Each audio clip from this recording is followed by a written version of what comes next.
Deus, louvamos a Deus por essa oportunidade de mais uma vez estudarmos junto com os irmãos a nossa lição da Escola Dominical. Vamos estudar hoje a lição de número 11, que fala a teologia de Eliú, o sofrimento é uma correção divina.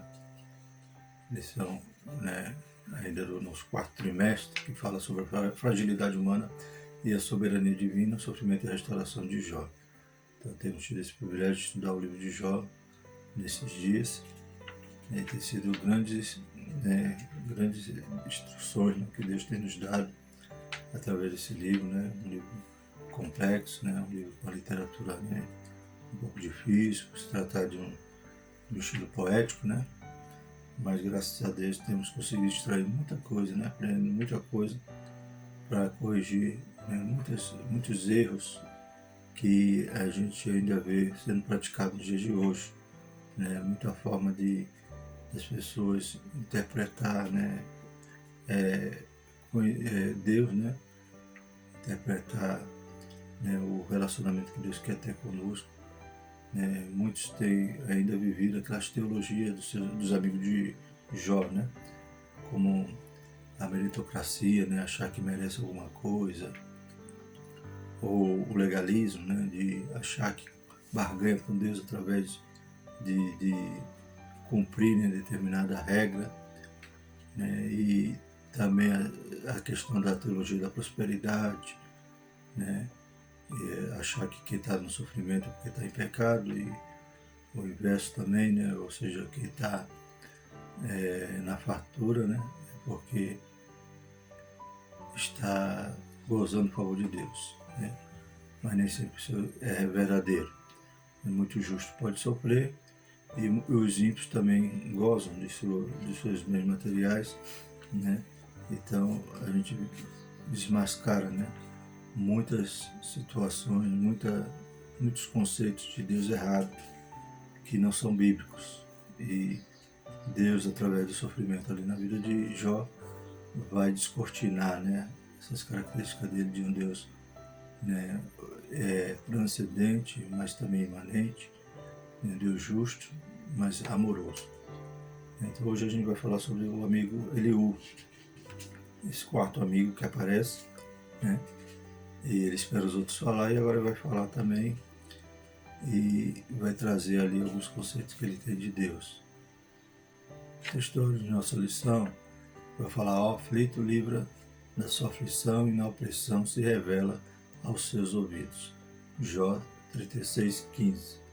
A verdade prática diz: o sofrimento não deve ser visto apenas sob o aspecto punitivo, mas principalmente educativo. Então o Eliú vai trazer mais uma característica de Deus, vai falar sobre o sofrimento, só que a aplicação, mais uma vez, continua errada, conforme seus amigos tinham algum conhecimento certo de Deus, mas quando iam aplicar aquele conhecimento, quando iam realmente interpretar a situação de Jó, interpretava errado do ponto de vista humano, e não do ponto de vista teológico mesmo. A leitura diária se encontra na segunda-feira, Jó 32:21, é possível tratar o homem com imparcialidade. Terça, Jó 33:4, o Espírito de Deus é Criador. Quarta, Jó 34:3, o cultivo da plena atenção. Quinta, Jó 35:5, o que revela o esplendor do céu. Sexta, Jó 36:5, Deus é grande e não despreza ninguém. Sábado, Jó 36:26, o limite do ser humano para compreender Deus. A leitura em classe se encontra em Jó 32:1-4, 33:1-4, 34:1-6 e 36:1-5. Então esses capítulos é que compreende o discurso, os 4 discursos de Eliú. Jó 32. Então aqueles 3 homens cessaram de responder a Jó, porque era justo aos seus próprios olhos. Acendeu-se a ira de Eliú, filho de Baraquel, o buzita, da família de Rão. Contra Jó se acendeu a sua ira, porque se justificava a si mesmo mais do que a Deus. Também a sua ira se acendeu contra os seus 3 amigos, porque não achando que responder, todavia condenava a Jó. Eliú, porém, esperou para falar a Jó, porquanto tinha mais idade do que ele. Jó 33. Assim, na verdade, ó Jó, ouve as minhas razões e dá ouvido a todas as minhas palavras. Eis que já abri a minha boca, já falou a minha língua debaixo do meu paladar. As minhas razões sairão da sinceridade do meu coração e a pura ciência do meu lábio. O Espírito de Deus me fez e a inspiração do Todo-Poderoso me deu vida. Jó 34 respondeu mais Eliú e disse: Ouve vós, sábios, as minhas razões, e vós, instruído, inclinai os ouvidos para mim. Porque o ouvido prova as palavras como o paladar prova a comida. O que é direito escolhemos para nós, e conheçamos entre nós o que é bom. Porque Jó disse: Sou justo, e Deus tirou o meu direito. Apesar do meu direito, sou considerado mentiroso, e a minha ferida é incurável, embora eu esteja sem transgressão. Jó 36 prosseguiu ainda Eliú e disse: Espera um pouco e mostrar-te-ei que ainda há razões a favor de Deus. Desde longe repetirei a minha opinião e ao meu Criador atribuirei a justiça, porque na verdade as minhas palavras não são falsas. Contigo está um que é sincero na sua opinião. Eis que Deus é muito grande, contudo a ninguém despreza. Grande é em força de coração. Glórias a Deus. Então, interagindo com o professor, nós traímos o seguinte: o sofrimento da vida do cristão deve ser um meio pedagógico. Ele serve para esmagar a soberba humana, polir o caráter do crente, prover crescimento e desenvolvimento ao cristão. Este o não é o mesmo depois que passa pela escola do sofrimento. Então essa característica sobre o sofrimento que ele traz, né, a gente vai ver que ele traz algumas afirmações acertadas, né, mas como o pastor, né, Caramuru, né, em seus vídeos, que ele comenta essa lição, ele comenta algo que é interessante. Ele diz o seguinte, que Eliú, ele tinha sim um conhecimento a respeito de Deus, né, ele aplica ali, ele revela algumas coisas ali a respeito de Deus que são corretas, mas quando ele vai tratar de Jó, ele erra, né? Então, o que ele conhece de Deus são coisas certas, mas quando ele vai julgar, quando ele vai atribuir toda a sua experiência ao sofrimento de Jó, ele erra, porque ele faz coro com os amigos, né, dizendo que Jó estava pagando por um pecado, né? Então ele vai sair, né, da direção quando ele vai aplicar o conhecimento, né, que ele tem para o seu amigo. Em vez de ele tentar entender a situação do amigo, não, ele vai continuar, né, a crítica, o massacre ali, as acusações sobre Jó. É claro, né, que Jó, como a gente vai perceber, né, através dos seus discursos, como já tem comentado em outras lições, ele acaba falando às vezes demais, né? Ora por causa do sofrimento que ele estava passando, né? Que ele está se lamentando. Lamentando é um gemido, né? Lamentando é algo que é extraído da dor, né? Então, Jó não teve nenhum momento de refrigério para poder pensar e falar. Não, ele estava falando no meio, né, da moinha, né? No meio daquele sofrimento. Então, é claro que ele vai falar coisas indevidas, mas a situação que ele estava passando não era gerada por um pecado anterior, né? Pois nós que conhecemos os bastidores sabemos que o que estava acontecendo, Jó não estava sendo castigado por um pecado, e era algo que os seus amigos, né, insistiam em declarar, em afirmar e acusar Jó dessa situação. Então a gente vê que Eliú tem um conhecimento um pouco mais, né, elaborado de Deus, né, e também até algo relacionado ao sofrimento, porém aplica de forma errônea quando ele olha e vai julgar o caso de Jó. Introdução. Veremos a teologia de Eliú exposta em 4 grandes discursos teológicos, capítulo 32 ao 37.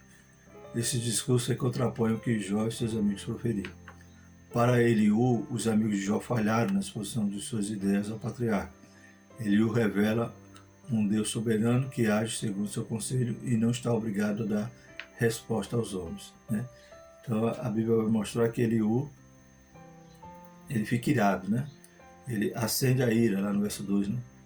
Ele acende a ira contra Jó e contra os amigos de Jó. Contra Jó, né, a sua ira é devido ao fato que ele considera Jó um pecador, né? E Jó está falando coisas além da conta. De certo que Jó, no seu lamento, né, extrapolou muitas das vezes nos seus argumentos, ou até mesmo gerou-se um pouco de orgulho, né, pois ele afirmava que Deus poderia pesá-lo numa balança justa, que não ia encontrar falta nenhuma. Todos pecam, né? Todos pecaram. É claro que Jó, ele não estava pagando nenhum pecado, né? Ele não estava sofrendo por causa do pecado, ele estava sofrendo por causa daquela situação de que, né, o inimigo, né, desafiou a Deus e acusou Jó de ter uma fé interesseira. E Deus provava que Jó não. Jó era sincero, íntegro, temente a Deus. Então, Jó não estava passando por aquela situação devido a uma falta, né? Um pecado. Mas para que Deus, né, usasse a situação, aquele sofrimento, né, para se revelar a Jó, aos seus amigos e a nós. E, né, ele também mostrar para Satanás que tem crente sincero na terra, tem crente que adora a Deus em espírito e verdade, e não somente, né, porque tem as coisas, porque está na bênção. Então, ele vem com ira, né, em relação aos seus amigos, e vai dizer até que seus amigos, né, não tiveram argumento, né, para condenar Jó, e com isso estavam condenando a Deus. É como se ele dissesse: quando vocês estão calados, aí quando vocês esgotaram-se, como vocês esgotaram os argumentos, vocês estão dando razão a Jó, então, né, com isso, né, condenando a Deus, dizendo que Deus é injusto. Então ele se ira, né, nesse momento contra os seus amigos e contra Jó. Ele vai trazer algumas coisas que são verdade, né? Ele vai, por exemplo, Deus é soberano, sim, e age segundo o seu conselho, não está obrigado a dar resposta ao homem. Isso é verdade, né? Deus não é obrigado a nos responder, como Jó talvez insistia, né? Que queria que Deus explicasse por que ele estava passando por aquilo. Então a própria Bíblia vai dizer, né, que nós não podemos questionar a Deus, né? Lá em Romanos 9:20 diz assim: mas quem é o homem? Quem é você, ó homem, para questionar a Deus? Acaso aquele que é formado pode dizer ao que formou: por que me fizeste assim? E também em Isaías 45:9 diz: ai daquele que contende com o seu Criador, o caco entre outros cacos de barro. Porventura dirá o barro ao que formou: o que fazes, ou a tua obra não tem mãos? Então, é certo que Eliú tinha um conhecimento um pouco mais elaborado de Deus, né? Ele vai dizer, inclusive, que o seu conhecimento é através da revelação e não como seus amigos, né? Através da tradição. Então, porém, né, ele percebe algumas faltas de Jó, mas acredita que Jó passava naquele sofrimento, né, para ser corrigido, né? Ele acreditava que Jó estava sendo corrigido, inclusive desejava ele que, né, que se Jó estava passando no crisol, ou seja, estava sendo provado ali no fogo, que ele tinha que ser provado até o fim. Então, a gente percebe nos amigos de Jó essa falta de misericórdia, né? Um vai dizer que Jó está sendo castigado menos do que merecia, outro vai dizer que seus filhos morreram porque estavam no pecado, mas para você ainda tem chance, se converter. Então a gente percebe a dureza dos seus amigos. E Eliú também não foge, né, dessa linha. Segundo o jovem amigo de Jó, o sofrimento é uma ação pedagógica de Deus para corrigir o homem. É outra assertiva correta, né? De que há, né, a ação pedagógica, né? Todo sofrimento o homem aprende alguma coisa. É claro que para ele o sofrimento que Jó passava era um sofrimento corretivo. Ele estava passando por aquilo porque Deus estava corrigindo ele de algo, mas de algo passado, né? Volto a inserir então esse slide que a gente apresentou na lição 6, que fala das razões, né? Tipos de razões do sofrimento, né? E esse quadro, como eu citei, é extraído do curso da IBAD de Teologia, né? No livro Poéticos, quando trata exatamente da parte do livro de Jó. Então vamos relembrar, né? Então, após a queda, o sofrimento, tornou-se realidade na vida do homem. Há diversos tipos de sofrimento. Então, a gente sabe que a porta do sofrimento foi o pecado, foi a queda. Então há o sofrimento consecutivo, resultado dos erros dos homens, enfermidade provocada por vício, má alimentação, etc., consequência das más ações, mentiras, desbonitas, etc. O que o homem semear, isso ele ceifará, né? Está lá em Gálatas, né? Então, essa é a consequência do pecado, né? Você enveredou por um erro e aquele erro traz consequências, né? Conforme também o pastor Aguinaldo Betti diz, né? Que o que você planta, né? Sempre você vai colher muito mais, né? Ninguém planta um grão de milho para colher um grão de milho. Planta um grão de milho para colher espigas, né? Então, o que você planta, a consequência é certa, né? A colheita é certa. Então, que plantemos coisas boas. Há o sofrimento corretivo, né? É a ação de Deus para levar o homem a deixar seus erros. Então, Deus corrige, castiga o filho, né? Açoita, porque ama, para corrigir, para que o homem deixe os seus erros. Então, esse era o sofrimento que Eliú achava que Jó estava passando. Então, Eliú estava certo em afirmar que o sofrimento é pedagógico, é para correção, né? Mas será se Jó estava passando por isso? Estava sendo corrigido por Deus? Né? Estava passando por toda aquela aflição, né? Perder os filhos, perder toda a sua fazenda, perder, né, a saúde, porque estava sendo corrigido por Deus? Nós que conhecemos, né, já lemos e conhecemos os bastidores, sabemos que não é assim. Era essa a linha errada, né, que Eliú, né, defendia. Não de que achar que existe o sofrimento por correção, mas de achar que já estava passando por esse tipo de sofrimento. É pedagógico, né? Deus ensinando para que o filho, né, não se perca, não morra. Há o sofrimento punitivo, é aplicado por Deus ao homem quando esse não quer deixar a impiedade e a perversidade. Exemplo, né, 70 anos de cativeiro babilônico, castigo das nações, castigo de faraó, etc. Então, ali é quando Deus corrige e o homem não se converte, não tem jeito, né? Ele acaba, então, sofrendo a pena, né? Ele não quer abandonar o erro, então acaba sofrendo a pena, né? Então, é algo como exemplificado aí, os 70 anos do cativeiro, que Deus falou, mandava seus profetas madrugando para avisar Israel não se converteu, não aceitou a correção e acabou passando pela pena. Há o sofrimento instrutivo, né? Então, todo sofrimento tem um caráter pedagógico? Tem, né? Mas esse sofrimento instrutivo tem o objetivo de ensinar a verdade do Senhor para nos aperfeiçoar. Queremos que é esse sofrimento que Jó estava passando, né? Aí tem um exemplo lá dos discípulos na tempestade, que Deus permite a tempestade para que os discípulos passem ali no mar, para que conhecesse, aprendesse que Jesus é o Senhor que dá ordem ao vento e ao mar. Então Deus se revelando através daquele sofrimento, daquela provação, né? Então Jó também estava passando por isso. E por fim, há o sofrimento redentivo, que tem por objetivo beneficiar alguém. Então Cristo sofreu. Ele não estava sendo não era consequência de pecado, que ele não tinha pecado, não era correção, né? Não era punição. Ele estava sofrendo para nos salvar, né? A igreja também sofre perseguições, sofreu durante a história, né? Então todo sofrimento que é como objetivo de beneficiar alguém, né? De salvar alguém, né? É um sofrimento redentivo. Então tem essa classificação que não é exaustiva, né? Mas já nos dá um norte, né? Que tipo de sofrimento poderia Jó estar passando. Para Eliú era o corretivo, né? Mas a Bíblia nos mostra que era o instrutivo, né? Eliú não errou no caráter pedagógico, mas errou em achar que Jó estava pagando pelo pecado. Então vamos para a lição. Sofrimento como uma forma de revelar.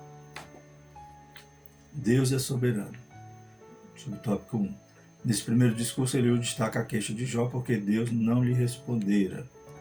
Então, Eliú percebe essa situação que Jó se questionando, ou se queixando, querendo que Deus, né, lhe explicasse por que ele estava passando por aquilo. É certo que Jó, como a gente já falou, ele excede um pouco, né, ou muito, né, na sua lamentação, mas Eliú talvez se irava, não por causa da queixa de Jó, mas porque achava que Jó era um pecador mesmo. Então, Jó não tinha direito nem de pedir resposta a Deus. Jó havia ignorado que Deus é infinitamente maior que o homem, não precisa explicá-lo acerca de suas ações nem de seu silêncio.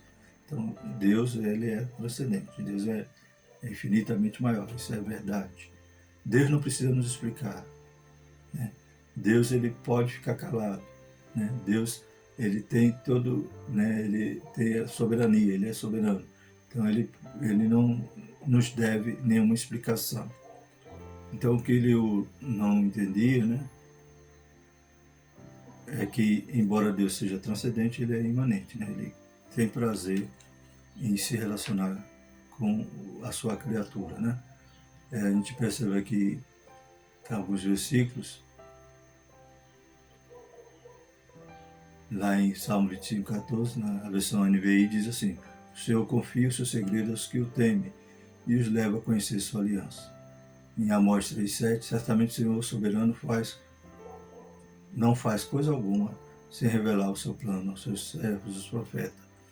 Então ele não entendia que Deus tem prazer, né, de nos revelar os segredos, né? É claro que naquele momento Deus operava através do silêncio na vida de Jó. Jó não entendia, pedia resposta. Ele ficara, né, irado, mas não só porque Jó estava pedindo uma resposta, mas porque ele acreditava que Jó era um pecador. Então isso ofendia, né, Eliú, no sentido de que ele entendia que Deus era grande, que Deus não tinha motivo nenhum, não tinha obrigação de responder. É claro, isso nós entendemos também. Subtópico 2. O orgulho do homem priva-o de ouvir Deus. Né? Ao mesmo tempo que ele vai dizer que Deus não tem obrigação de falar, ele depois vai dizer que Deus fala. Glória a Deus. Né? Então é um paradoxo aí. Todavia, mesmo sendo um ser transcendente, Deus não deixa de se revelar ao homem quando julga necessário. Por isso ele não aceita o argumento de Jó sobre o silêncio de Deus, pois ele fala ao homem de várias maneiras, incluindo sonhos e visões. Então, da mesma maneira que ele, né, sendo até se contradizendo, né, ele dizendo, não, Deus não precisa falar, Deus não precisa responder. Mas depois ele diz, mas Deus responde. Né? Ele usa várias maneiras, sonhos, visões, né? Só que você, Jó, não está ouvindo por causa do seu orgulho, né? Então, ele entendia dessa forma, né? Ele entendia que Deus não tem obrigação, mas Deus fala. Então, de acordo com ele, o problema não é o silêncio do autismo, mas o orgulho humano que não lhe permite escutá-lo, né? Então, ele vai querer dizer que Jó, tudo é culpa sua, né? Se Deus está em silêncio é porque você é culpado, se Deus fala e você não ouve, você também é culpado, porque você está orgulhoso. É claro que a gente já viu, e Deus depois vai puxar a orelha de Jó, né? Vai dizer que, né, realmente Jó tenta ser justo por si só, né? Ele acaba extrapolando, né? Dizendo, se eu me peso numa balança justa, eu não acho falta nenhuma, né? Todos nós temos falta, né? Todos nós temos falta. Faltou ali um pouco de humildade, né? O orgulho sobrepujou, né? Claro que Deus também, a Bíblia diz, não nos deixa ser tentado além das nossas forças. Provavelmente quando Deus viu que Eliú poderia ceder, ou melhor, quando Deus viu que Jó poderia, né, pecar, Deus intervém e fala com Jó ali no capítulo 38. Subtópico 3. O mistério da redenção. Além de sonhos e visões, Eliú também destaca que Deus usa a enfermidade como um dos canais de comunicação entre Deus e o homem. Então, para Eliú, Deus fala de várias maneiras. Por causa dela, ele pode enviar um anjo para anunciar a Jó o seu dever e dizer o que ele deve fazer e também interceder em favor da saúde do patriarca. Então Eliú, ele traz essa imagem, essa figura desse anjo, né, que pode anunciar o que Jó deveria fazer. Aqui no capítulo 33, o verso 23 vai dizer assim: havendo, porém, um anjo ao seu lado, como mediador dentre mil, que diga ao homem o que é certo a seu respeito, para ser-lhe favorável e dizer: poupa de descer a cova, encontrei resgate para ele, né? Então essa figura que ele o cita, né, se assemelha muito ao que Jó também desejava, né, um advogado, um redentor, né? Então essa figura que ele vai apresentar, por causa dela ele pode enviar um anjo para anunciar a Jó o seu dever, dizer o que ele deve fazer e também interceder em favor da saúde do patriarca. Dessa forma, esse mensageiro anuncia o que é justo e bom a fim de recuperar o estado de justiça que Jó desfrutava antes da enfermidade. As funções que são atribuídas a esse mensageiro mediador fazem com que os intérpretes bíblicos vejam esse ser celeste como uma referência ao anjo do Senhor, uma teofania do Senhor Jesus Cristo, né? Então, esse anjo que ele o apresenta, né, através dos seus argumentos, né, ele quer dizer, pode ter um mediador, né, alguém que vai interceder. E a gente lembra de quê? Da figura do anjo do Senhor, que aparece em vários momentos na palavra de Deus, no Antigo Testamento, que é uma teofania, né? É uma aparição do Senhor Jesus Cristo no Antigo Testamento, né? Então, os estudiosos atribuem, né, essas aparições, né, aquele anjo do Senhor, que muitas das vezes é até adorado, né? Porque o anjo normal, um anjo simples, ele não aceita adoração, né? Mas esse anjo do Senhor, em alguns momentos que aparece, vai falar com alguns servos do Senhor, ele até recebe sacrifício e adoração. Então, a interpretação desse anjo do Senhor é que é o próprio Jesus, né? A teofania, né? A aparição do Senhor Jesus no Antigo Testamento.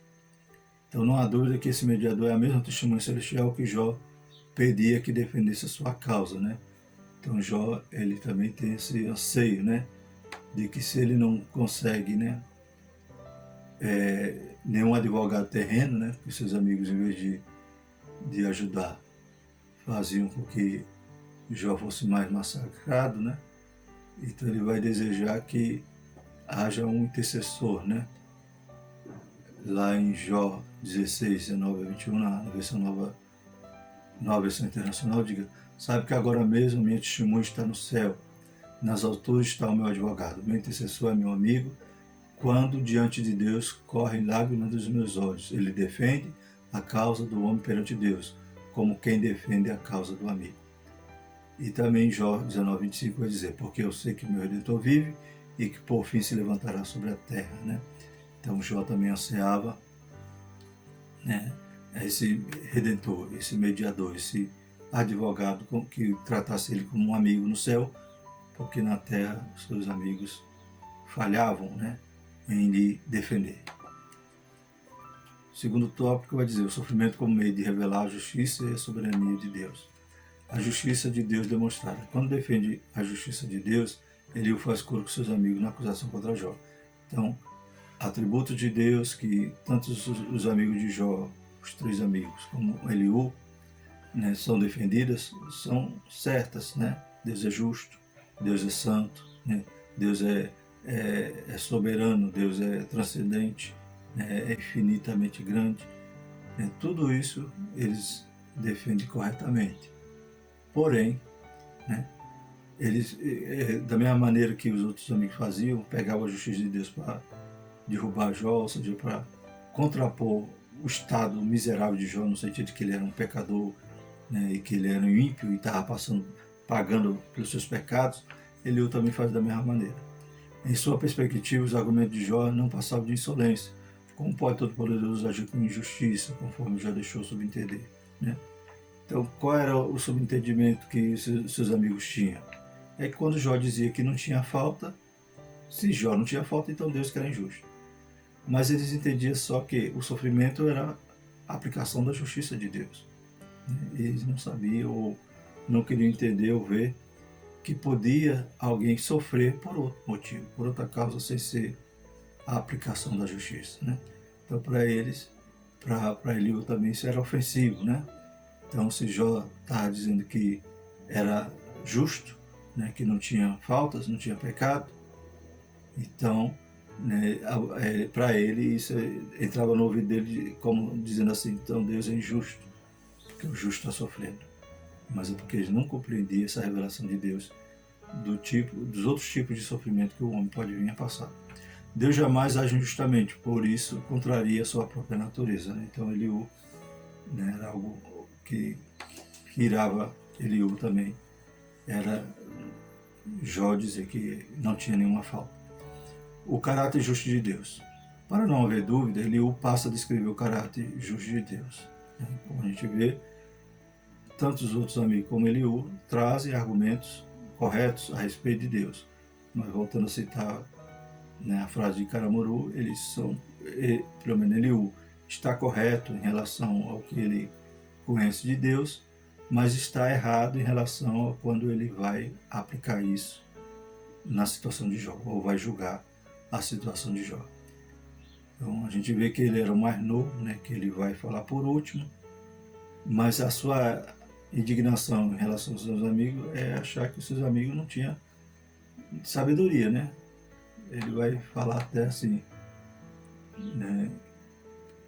Nós não ficamos mais sábios com a idade, nem sempre os velhos sabem o que é certo. Está lá em Jó 32:9, na versão da linguagem de hoje. Então, ele vai querer dizer que os seus amigos, que eram mais velhos, eram para ter mais sabedoria, mas não tinha. Então, ele tinha. Então, ele vai traduzir, né, o seu conhecimento de Deus, muitas coisas certas, porém, quando vai aplica errado. Então, qual era o caráter justo de Deus que ele vai apresentar? Ele age com justiça quando retribui o homem o que ele merece. Está certo, né? A aplicação que está errada, achando que Jó estava merecendo aquilo. Segundo, Deus não precisa prestar conta de seus atos a ninguém, visto que não recebeu autoridade de nenhum outro ser criado. Também está certo. Deus não é obrigado a responder a ninguém. Deus é soberano. Deus é um ser incriado, né? Nunca teve início e nunca terá fim. Então ele não está submetido a nenhuma outra autoridade. Porém, Deus é misericordioso e fala conosco, nos responde, né, no nosso clamor, no nosso gemido. Como provedor da vida humana, ele tem todo o poder de manter ou não a humanidade.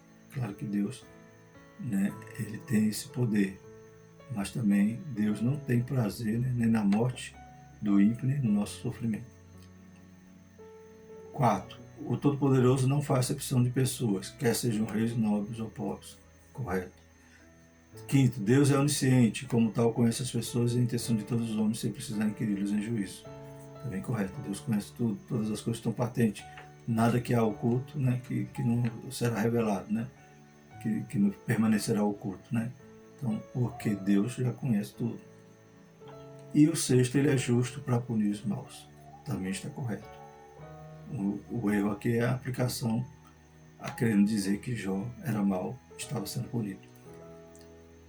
Terceiro subtópico, a defesa da soberania de Deus. Atente para a seguinte pergunta: será que Deus deve recompensá-lo segundo o que você quer ou não quer? Então ele vai fazer essa indagação a Jó. Eliú encerra o capítulo mostrando a Jó que Deus, em sua soberania e livre vontade, não tem a obrigação de agir segundo o querer do homem. Então são características corretas. Só que quando ele vai aplicar, né, olhar para Jó, ele vê só um pecador. Então não consegue perceber em Jó uma outra situação, não ser um pecado. Por isso que ele faz coro aos seus amigos em acusá-lo. Por todo o livro de Jó, o autor destaca a soberania divina. Um exemplo disso está claro no uso da palavra Todo-Poderoso, né? 31 vezes, né? Então a gente vai ver lá o termo El Shaddai, né? O Deus Todo-Poderoso. Para Eliú, portanto, por ser soberano, Deus jamais age com injustiça, como Jó dera a entender. Então isso era algo que lhe incomodava, né, aos ouvidos, né, quando Jó dizia que não tinha falta. Todavia é preciso destacar duas coisas sobre a fala de Eliú. Primeiramente, ele, assim como seus amigos, erra por partir do princípio que Jó havia cometido pecado. E em segundo lugar, Eliú exalta apenas a justiça de Deus e nada diz acerca da sua misericórdia, né? Então, a justiça de Deus é real, Deus é soberano, Deus não deve nada a ninguém, tudo isso é verdade. Deus castiga, né, o ímpio, tudo isso é verdade. O erro estava em que ele partia da premissa de que Jó era pecador, né, como seus amigos. E esquecia que Deus é misericordioso, né?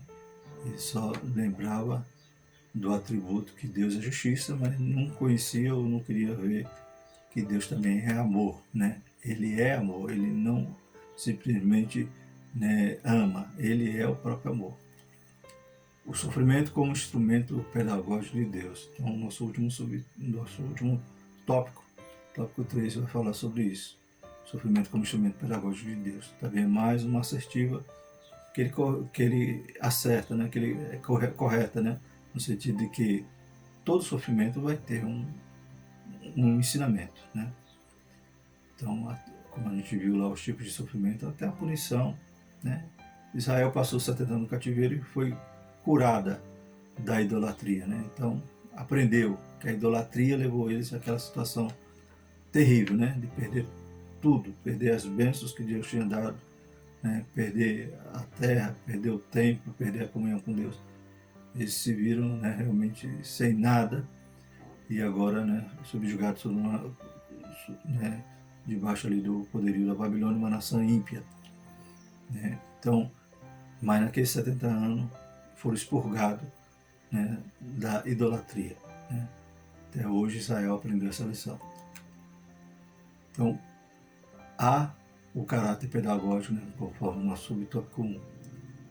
Ele faz, Bildade, Zofar, acreditava que o sofrimento de Jó era por causa de um pecado cometido por ele e sua recusa em reconhecê-lo. Eliú também crê dessa forma, mas vai além, embora compreenda que durante sua aprovação Jó se comportou de forma pecaminosa, né? Então Eliú vai além no sentido de que achando que Jó estava sendo ensinado, Deus estava corrigindo para que Jó se arrependesse e voltasse a recuperar, né, a sua posição anterior. Então, para ele, não era somente a punição, mas era a correção. Então, voltando lá aquele quadro sobre o sofrimento, para os outros amigos, Deus estava punindo, né? E para Eliú, então, Deus estava corrigindo, né? Então, são duas razões de que nós podemos estar sofrendo. Então, Eliú tinha um conhecimento mais elaborado de Deus, porém, ele não conhecia a situação de Jó, não julgava, né, corretamente, né, a situação que Jó estava passando, porque ele acreditava que aquele sofrimento era corretivo. Ele introduz a ideia de que o sofrimento tem um caráter pedagógico. Então é um conhecimento importante, né, revelado, que o sofrimento realmente tem um caráter pedagógico. A diferença é que ele não entendia que tipo de sofrimento Jó passava. No capítulo 36, versículo 26, Eliú afirma que Deus é grande e nós o não compreendemos. Para ilustrar o argumento da grandeza de Deus, ele faz uma explanação sobre a ação de Deus nas estações do ano, né? Então vai falar sobre a chuva, sobre o gelo, né? Vai mostrar como Deus controla tudo. Adoramos a Deus na tormenta, né? Adorando a Deus na tormenta, sobre o tópico 2. A fala de Eliú põe em destaque o argumento contraditório de Jó, que por um lado magnificava a majestade de Deus, mas por outro murmurava contra ele, né? Então, para Eliú, quando Deus falava da sabedoria, falava do poder de Deus, Jó, né, ou melhor, para Eliú, né, quando Jó falava sobre essas coisas, né, sobre tudo que magnificava a Deus, era bom, era bonito, mas para ele, né, logo em seguida, Jó murmurava, né? E a Bíblia vai mostrar lá no começo, quando Jó perde tudo ali, né, Jó diz, né, Deus deu, Deus tomou, né? Bendito seja o nome do Senhor. Então a Bíblia vai dizer que Jó adorou o Senhor, né? E segundo o pastor Luiz Oliveira, ele diz que, né, murmurar vai na contramão de adorar, né? Então, e o que é murmurar? Murmurar é você atribuir culpa, é você falar mal, é você se queixar, né? É você, né, culpar alguém pela situação que você está passando, né? Então, Jó não culpou a Deus, né? Jó entendia a soberania de Deus, o poder de Deus, sabia que Deus está no controle de tudo, mas ele não culpou, porque a Bíblia vai dizer, em tudo isso Jó não pecou nem atribuiu culpa nenhuma a Deus. Então Jó não murmurava, Jó lamentava. No seu lamento, é claro, como ser humano ele falhava, extrapolava, mas ele não murmurava, ele sabia adorar, né? Ele vai dizer para sua esposa, né? Recebeste o bem, não pode receber o mal, né? Então, Jó adorava a Deus. E quando ele vai nos seus, né, na sua poesia ali, proclamar, né, a sabedoria de Deus, proclamar a grandeza de Deus, né? E em seguida ele vai se lamentar, ele não vai murmurar. Então Eliú acredita que ele magnificava, mas também murmurava. Jó 37:6-13 ilustra a forma poética o pensamento do orador, né, de Eliú. É uma metáfora da situação do patriarca que, no meio da tormenta e todo o seu impacto de estrondo, pode contemplar o caráter pedagógico do amor de Deus, né? Então, para Eliú, até a doença é um jeito de Deus falar. É claro que é. Deus fala de várias maneiras, né? Deus fala no trovão, mas fala também na calmaria. Louvado seja o nome do Senhor. O problema de Eliú era julgar Jó, né, de forma incorreta. Vimos nessa lição 3 aspectos na teologia de Eliú. Primeiramente, o jovem amigo defende o direito de Deus ficar em silêncio, mesmo quando achamos que ele deve falar. Deus não deve nada a ninguém, né? Acredita que Jó não consegue escutar Deus devido ao seu orgulho. É certo que Jó, de vez em quando, extrapolava, né? Deus mesmo vai corrigir Jó depois, Jó mesmo vai chegar à conclusão, né? Que ele falava sem conhecimento, né? E que ele conhecia Deus só de ouvir falar, mas agora ele via. Então a gente vê que Deus vai chegar no tempo certo ali, não vai deixar Jó ser tentado além das suas forças. Entretanto, o equívoco de Eliú está no fato de associar o sofrimento de Jó ao pecado. Segundo ele, destaca que Deus tem todo o direito de ser soberano e, como tal, agir com justiça. Todavia, ele se equivoca em colocar essa soberania acima do seu amor. Então, Deus é justo, Deus pode castigar, né? Deus castiga muitas das vezes, mas o que ama, né? Deus castiga o que ama para que aquele que ele ama não sofra pena, não sofra consequência, né? Deus tem todo o direito, Deus é soberano. Ele é o que mata, ele é o que dá a vida, ele é o que ofere, que sara. Todavia, né, Eliú não apresentava também esse outro atributo de Deus. Ele exaltava que Deus é justiça, mas esquecia que Deus é amor e misericordioso, né? Então, pois primeiramente Deus é amor e finalmente ele vê, né? Ele vê no sofrimento um papel pedagógico. Então tudo isso a gente aprende através dos discursos de Eliú. Apresenta características corretas de Deus, mas quando ele vai olhar para Jó, ele olha com outra lente. A lição 12, que estaremos vendo na próxima semana, é quando Deus se revela ao homem, né? Então, os amigos falaram, Jó falou, né? Jó apresentou a última defesa, depois Eliú agora fala, e Deus então, ele que sim, vai dizer agora a verdade, né? Ele que vai se apresentar a Jó, vai evitar que Jó, né, peque, por achar que ele era autossuficiente, né, que Jó, ou vai abater ali um pouco o orgulho de Jó, e vai começar então o processo ali de restauração na vida de Jó. Glórias a Deus. E Jó vai absorver toda a revelação que Deus tem para ele. Glórias a Deus, né?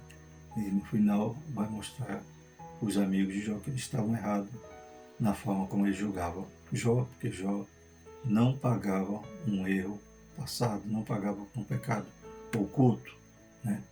Então, para que Deus agora receba a oferta dos seus amigos, vai necessitar que Jó ore por eles e que Jó sacrifique. Então, esse livro é tremendo, né, irmão? É algo que nós devemos continuar lendo, relendo, e Deus vai cada dia nos revelar mais coisas, né? Vai nos dar mais algum relampejo do que tem ali já na Escritura, né? Que Ele já deixou revelado e que nós ainda não percebemos. Louvado seja o nome do Senhor para todos sempre.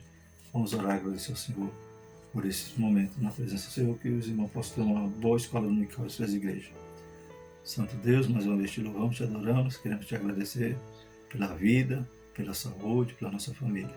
Continua abençoando teus filhos, Pai, dando sabedoria, enchendo eles da tua unção, que cada igreja possa ter uma escola dominical cheia de poder, cheia de graça e cheia do teu conhecimento. Em nome de Jesus nós te pedimos tudo isso, te agradecemos. Amém. Que a graça do nosso Senhor Jesus Cristo, o amor de Deus e a consolação do Espírito Santo permaneça sobre nós, hoje e para todo sempre. Amém.